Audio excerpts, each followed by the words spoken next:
Hello everyone, स्वागत है आप सभी के पसंद यूट्यूब चैनल राज एजुकेशन में। शिक्षा विभाग अपडेट में आज के मॉर्निंग न्यूज़पेपर से कई महत्वपूर्ण अपडेट को क्लेरिफाई करेंगे, जिसमें सबसे इंपॉर्टेंटली 3 बड़ी अपडेट है। शिक्षकों के वेतन को लेकर जो रुकावट है उसे दूर करने के निर्देश जारी किए गए हैं। मतगणना की ड्यूटी का बहिष्कार, शिक्षा विभाग में सबसे महत्वपूर्ण जो अपडेट है वो यही है। और सभी बीएसएस, जिले के जितने भी बीएसएस हैं उन बीएसएस को ये निर्देश दिया गया है। कई इंपॉर्टेंट पॉइंट्स हैं जिस पर निर्देश जारी किया गया है शासनादेश के अंतर्गत, तो उन सभी पॉइंट को क्लेरिफाई करेंगे इस वीडियो में। तो चलिए फटाफट बिना किसी देरी के वीडियो शुरू करते हैं। तो बात इसी न्यूज़ से प्रारंभ करते हैं। शिक्षकों के वेतन को लेकर रुकावट दूर करने के निर्देश जारी किए हैं। अंतरजिला तब एवं पारस्परिक अंतरजिला स्थानांतरण में जिले से स्थानांतरित 341 शिक्षकों की सेवा पुस्तिका, एलपीसी एवं डिलीशन प्रमाण पत्र संबंधित जिलों को नहीं भेजा गया है। इस कारण से इन शिक्षकों को वेतन नहीं जारी हो रहा है। इसको लेकर कई शिक्षकों की शिकायतें भी आ रही थी। तो बीएसए जो हैं उन्होंने स्पष्ट किया है कि तत्काल संबंधित जिले में भेजने का निर्देश दिया है। उन्होंने जिले में आए शिक्षकों की सेवा पुस्तिका मांगकर वेतन में आ रही रुकावट दूर करने का भी निर्देश दिया है। तो ये इम्पोर्टेंट बात है कि नवनियुक्त जो अध्यापक हैं 69,000 भर्ती के 69,000 भर्ती यानी कि 31,000 और प्लस 36,000, इन दोनों भर्तियों के नवनियुक्त अध्यापकों का वेतन सबसे प्राथमिकता के तौर पर, और ये कब होगा जब आप इनके प्रमाण पत्र का ऑनलाइन वेरिफिकेशन फटाफट कर देंगे। तो इसको लेकर निर्देश जारी किया गया और कल इसके बारे में मैंने बहुत डिटेल में चर्चा की थी। अभी मैं पॉइंट आपको फिर से शॉर्ट फॉर्म में दिखा दूंगा। दूसरा है जो अंतर जिला तबादले के अंतर्गत आए थे, जो मान लीजिए वो वाराणसी के हैं थे और उन्होंने तबादला अपना मिर्ज़ापुर में कराया है, तो वाराणसी ज़िले से उनका जो सर्विस बुक है, जो उनकी प्रायर वेतन संबंधी जो उनका स्लिप रहती है वो यहाँ से वाराणसी से मिर्ज़ापुर नहीं भेजी गई।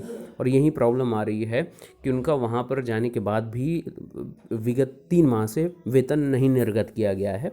और यही कारण है नवनियुक्त अध्यापकों को लेकर कि उनका ऑनलाइन वेरिफिकेशन नहीं। ऑनलाइन वेरिफिकेशन को लेकर मैंने कई बार बात कही है और अभी भी यही बात कहूँगा कि ऑनलाइन वेरिफिकेशन करने के लिए आपकी यूपी बोर्ड ने पत्र लिखा है, आपके पीएनपी ने पत्र लिखा है सभी बीएसएस को कि वो ऑनलाइन उनकी जितनी भी डिग्री बीटीसी के प्रमाण पत्र और आपके टीटी के प्रमाण पत्र ऑनलाइन उन्होंने पीएनपी ने वेबसाइट पर दिखा दिया है। आप वहाँ से ऑथेंटिकेट कर सकते हैं, वेरीफाई कर सकते हैं।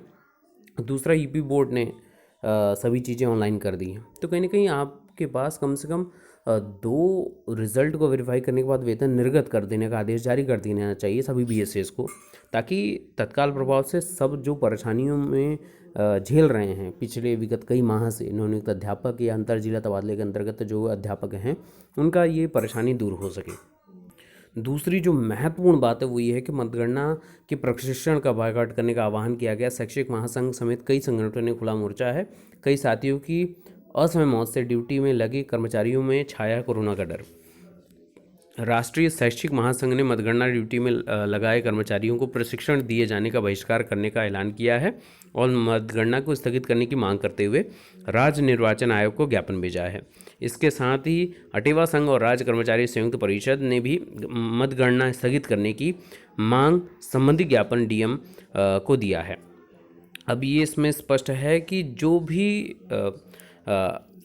कोविड की वजह से जो भी कर्मचारी परेशान है या उनके साथ कुछ घटना होती है उसके मुआवजे के तौर पर उनके परिजन को और उनको जो मदद हो सकती है उसके बारे में भी बात कही गई है। जिनके साथ असमय ये क्षति पहुंची है, जिनके परिवार को, जिनके साथ ऐसे दुर्घटना हुई है कोविड जैसे महामारी की वजह से, तो उनके लिए सरकार से मांग की गई है। और दूसरा कि इतनी भयावह स्थिति में कि कई हाईकोर्ट को, मद्रास हाईकोर्ट को ये बोलना पड़ गया कि चुनाव आयोग के जितने भी अधिकारी हैं उनके ऊपर मर्डर का मुकदमा दायर होना चाहिए, जिस प्रकार से ये दंडात्मक कार्रवाई कर रहे हैं। तो जब आपके हाईकोर्ट ने ये इतनी बड़ी टिप्पणी की है तो कहीं ना कहीं बहुत सोचने वाली बात है। और कोविड प्रोटोकॉल का ही पालन करते हुए सारी चीज़ें ससमय पूर्ण कर देनी ही चाहिए, क्योंकि अब 3 स्तर पर चुनाव हो चुके हैं और चौथे फेज़ का चुनाव 29 को यानी कि कल है।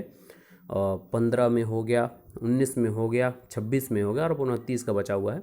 तो इसको कराकर 2 तारीख की जो गणना है वो कंप्लीट करा ही, या फिर उसको जितना ज़्यादा डिले करेंगे, जो अध्यापक या जो शिक्षक साथी वेट कर रहे हैं कि नई भर्ती आए या थर्ड काउंसलिंग हो या फिर वेतन संबंधी कुछ आगे आदेश बढ़े या सत्यापन की कुछ बातें हों, तो सभी चीज़ों में उतना ही डिले होता जाएगा। तो इन सभी चीज़ों को देखिए, दोनों तरीके से परेशानी है, लेकिन सबसे बड़ी परेशानी है जीवन को लेकर।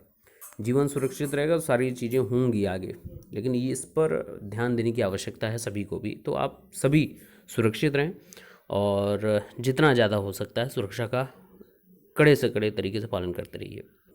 और कल का ये पत्रांक था जिसके बारे में मैंने डिटेल देर रात में लगभग 9 बजे के आसपास चर्चा की थी।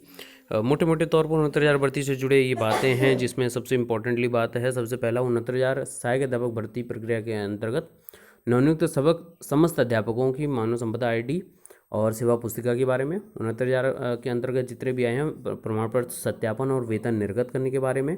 और तीसरा कि जो भी त्रुटिपूर्ण है और रिक्त पद जितने हैं उसका डाटा पहुंचाने के बारे में। जितने फर्जी हैं शिक्षक हैं जो फर्जी प्रमाण पत्र के जरिए पहुंचे उनके ऊपर FIR तत्काल प्रभाव से दर्ज करने में। और अंतर जिला तबादले के अंतर्गत जो आए हैं उनके बारे में डिटेल भेजने के संबंध में ये पत्रांक जारी किया गया था। तो ये कुछ इंपॉर्टेंट अपडेट रही, बाकी के लेटेस्ट अपडेट के लिए बने रहिए। Best of luck, thank you so much.